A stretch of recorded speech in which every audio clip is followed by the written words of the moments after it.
నమస్తే, welcome to our channel. నేను ప్రియాంకరావు. మోడీ గారు తన క్యాబినెట్ లో ప్రక్షాళన చేపట్టబోతున్నారు. అది కూడా ఈ మంత్ ఎండింగ్ లో అని చెప్పేసి కొన్ని వార్తలు వస్తున్నాయి. మరి ఈ నేపథ్యంలో జనసేన నుండి ఎవరికి అవకాశం కల్పించే ఛాన్సెస్ ఉన్నాయి, అలానే అసలు నిజంగా ఈ క్యాబినెట్ ప్రక్షాళన అనేది జరుగుతుందా, జరగాల్సిందేనా అనే దాని మీద డిస్కస్ చేద్దాం. మనతో పాటు senior journalist doctor Durga Vadlamani గారు ఉన్నారు. ఆవిడతో మాట్లాడదాం. నమస్కారం. నమస్తే అండి. మ్యామ్, అంటే మోడీ గారు తన క్యాబినెట్ ప్రక్షాళన చేపట్టబోతున్నారు ఈ మంత్ ఎండింగ్ కి అని చెప్పేసి కొన్ని వార్తలు వస్తున్నాయి. ఇది వాస్తవమేనా? ఒకవేళ ఇది నిజం అంటే జనసేనకి ఈసారి అవకాశం దక్కే ఛాన్సెస్ ఉన్నాయా? అంటే ఇప్పుడు క్యాబినెట్ ఒకసారి రీషఫిల్ అనేది అవసరం. బికాజ్ ఇప్పుడు పనితీరు అనేది చూస్తున్నారు కదా మనం. అది మీకు ఆంధ్రప్రదేశ్లో ఎప్పుడు ఉంది. వాళ్ళకి ఏమంటారు, ప్రోగ్రెస్ రిపోర్ట్స్. ఇది ఎప్పుడు 95 నుంచి ఉంది చంద్రబాబు నాయుడు గారికి. వాళ్ళ పనితీరు మీద మార్కులు ఇవ్వడం, ఇప్పుడు తర్వాత ఎవరు బాగా చేస్తున్నారు, ఎవరు బాగా చేయట్లేదు వాళ్ళ మీద దృష్టి పెట్టడం, బాగా చేసిన వాళ్ళని అప్రిషియేట్ చేస్తున్నారు. ఈవెన్ కలెక్టర్స్ ని అప్రిషియేటెడ్ కదా. అంటే వాళ్ళ పనితీరు అనేది చాలా అవసరం. ఇప్పుడు మనం ఏదైనా ఒక పొజిషన్ తీసుకున్నాం అనుకోండి, దాన్ని న్యాయం చేయాలి కదా. ఇప్పుడు ఎలా ఉండాలంటే డబ్బు ఒక్కటే ప్రధానం కాదు, పదవి ఒక్కటే ప్రధానం కాదు. పదవి ఉన్నాక ఇప్పుడు నేను వెళ్ళిపోయినా నా పేరు ఉండాలి కదా.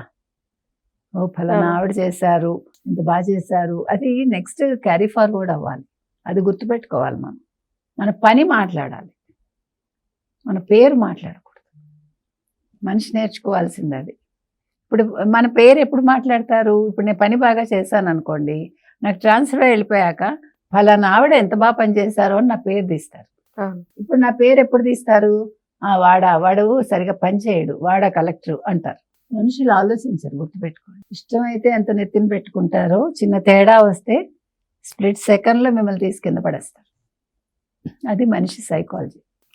అందుకని ఇప్పుడు వీళ్ళకి ఎందుకు రిషఫిల్ చేయాలి అంటే, వాళ్ళ పనితీరు ఆధారంగా కొంతమందిని తీసేస్తారు.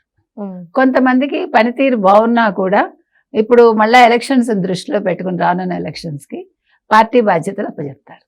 ఇప్పుడు తీసినంత మాత్రాన పని బాగా చేయలేదని కాదు అందరూ, మీరు అది కూడా గుర్తుపెట్టుకోవాలి. అంటే మీ అవసరం పార్టీలో కావాలి. సో మీరు నెక్స్ట్ ఎలక్షన్స్కి మీకు మోదీ పనితీరు మీకు అర్థమయ్యే ఉంటుంది ఈ పార్టీకి.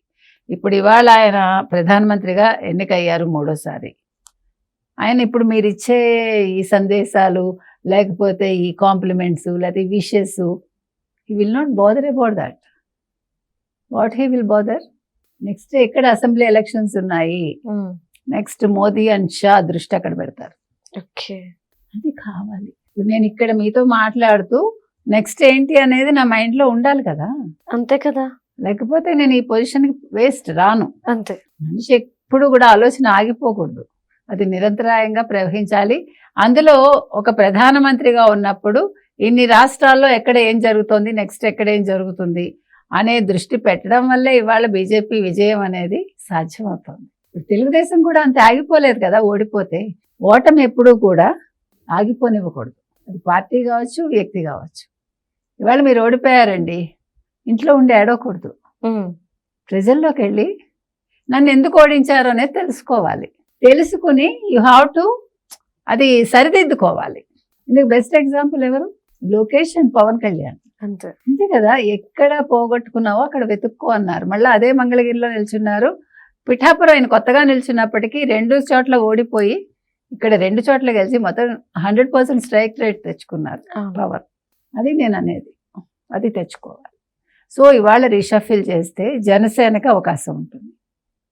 టీడీపీకి ఎందుకండి లేదు అంటారు. టీడీపీకి ఆల్రెడీ 2 ఉన్నారు కదా, కేంద్ర మంత్రులుగా 2 ఉన్నారు.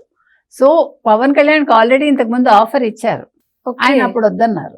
అందుకని ఇప్పుడు తీసుకోవటానికి సుముఖంగా ఉన్నట్టు తెలుస్తోంది. మ్యామ్, అంటే క్యాబినెట్ ప్రక్షాళనలో మహిళలకి ప్రాధాన్యత ఇచ్చే ఛాన్సెస్ ఎక్కువ ఉన్నాయి అంటున్నారు. మరి ఈ నేపథ్యంలో చూసుకుంటే ఏపీ నుండి కూడా ఒక మహిళా కేంద్ర మంత్రి అవుతారా? అది చెప్పలేము మనం. అంటే మనం ఎట్లా ఉంటుందంటే సమీకరణాలు మీకు అంటే మొత్తం రాష్ట్రాలు చూసుకున్నప్పుడు అక్కడ మళ్ళా వాళ్ళ పనితీరు చూసుకుంటారు. మనకి ఇక్కడ అంత మహిళలు ఎవరున్నారు అంటే సెంటర్ లో తీసుకెళ్లేంత మహిళలు ఉన్నారా లేదా మనకు తెలియదు. సో అందుకని మనం వాటి మీద దృష్టి పెట్టక్కర్లా. ఎవరిని తీసుకుంటారు, ఎందుకు తీసుకుంటారు అనేదే మన దృష్టి ఉంటుంది తప్ప whether it's male or female అనేది మనం చెప్పలేం. కేపబిలిటీ అనేది అనేది main మనకి. ముఖ్యం అక్కడ. ఓకే. సో ఏదేమైనా ఏపీకి మరో కేంద్ర మంత్రి పదవి రాబోతుందండి. Happy రావచ్చు, అంటారు. అవకాశం ఉంది. ఇది 100% మనకు తెలియదు, ఎందుకంటే పవన్ తోటి సంప్రదించారు కదా. అవును. మొన్న వచ్చినప్పుడు మాట్లాడారేమో మనకు తెలియదు. అవును. అసలు మన భేటీలో అది కూడా వచ్చి ఉండొచ్చు. మేబీ. మన పవన్ ఇంటికి వెళ్ళారు, తర్వాత చంద్రబాబు నాయుడు ఇంటికి వెళ్ళారు. సో ఇవన్నీ మాట్లాడుకుని ఉంటారు రాజకీయాలంతా. సో దానికి పవన్ యాక్సెప్ట్ చేస్తారా లేదా, పవన్ ఎవరి పేర్లు సజెస్ట్ చేశారు, లేదు మోదీ సజెస్ట్ చేసిన పేర్లు ఈయన ఒప్పుకున్నారా లేదా. మ్యామ్ అంటే ఇప్పుడు సెంట్రల్ లో ఈ మంత్రి పదవులు అనేవి ఎక్కువైనప్పుడు రాష్ట్రం నుండి ఒక 3-4 ఉన్నప్పుడు రాష్ట్రానికి ఎక్కువగా బెనిఫిట్ ఉంటుందా? ఎందుకు ఉండదు, ఇప్పుడు మన సే ఉంటుంది కదా అక్కడ. ఓకే. ఇప్పుడు మీరు ఫర్ ఎగ్జాంపుల్ మీరు ఒక కేంద్ర మంత్రి అయ్యారు అనుకుందామండి, అవును. మీరు ఏం దృష్టి పెడతారు, నెక్స్ట్ మనకి ఏం కావాలి, నిధులు ఏ ప్రాజెక్ట్ కావాలి, అవును. నేను ఏ శాఖ చూసుకుంటా, ఆ అవును. శాఖలో మనం ఎవరికి ఏపీ నుంచి ఛాన్స్ ఇవ్వచ్చు, లేకపోతే ఏ రంగంలో ఇవ్వచ్చు, మీరు వెంటనే ఫోకస్ పెట్టాలి. వ్యక్తిగతం పెట్టుకోకూడదు, నాకు ఈ ప్రాజెక్ట్ ఉంది కాబట్టి దీని మీద కాదు. ఎంపీలు చేయాల్సిన పని ఏంటంటే తమిళనాడు వాళ్ళని చూసి మనం నేర్చుకోవాలి. ఓకే. తమిళనాడు వాళ్ళు ఇష్యూ బేస్డ్ గా పోరాడతారు. అవును మ్యామ్, అందులో ఒకటి అయిపోతారు. మొత్తం అసలు అపోజిషన్ లేదు, ఏంటంటారు అధికార పక్షం అస్సలు లేదు. ప్రతిపక్షం ఏం ఉండదు. చిన్న పిల్లాడు కూడా వచ్చేస్తాడు, చిన్న అవును. పిల్ల కూడా వచ్చేస్తుంది. ఆ యూనిటీ రావాలి. ఓకే.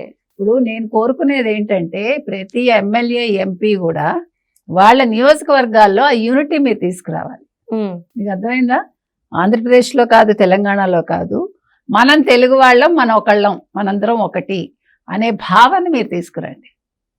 ఫస్ట్ మీరు చేయాల్సిన పని అది. మీరు నియోజకవర్గాల్లో దాన్ని ప్రారంభించండి. ఒక యూనిట్ అయిపోతుంది, మొత్తం ఆంధ్రప్రదేశ్ ఒక యూనిట్ అయిపోయి అంతే. Yes we can ask for anything అన్నమాట. ఓకే. రాష్ట్ర ప్రయోజనాలు దృష్టిలో పెట్టుకోవాలి, వ్యక్తిగత ప్రయోజనాలు కాదు. మనకి తమిళనాడుకు ఉండే తేడా అది.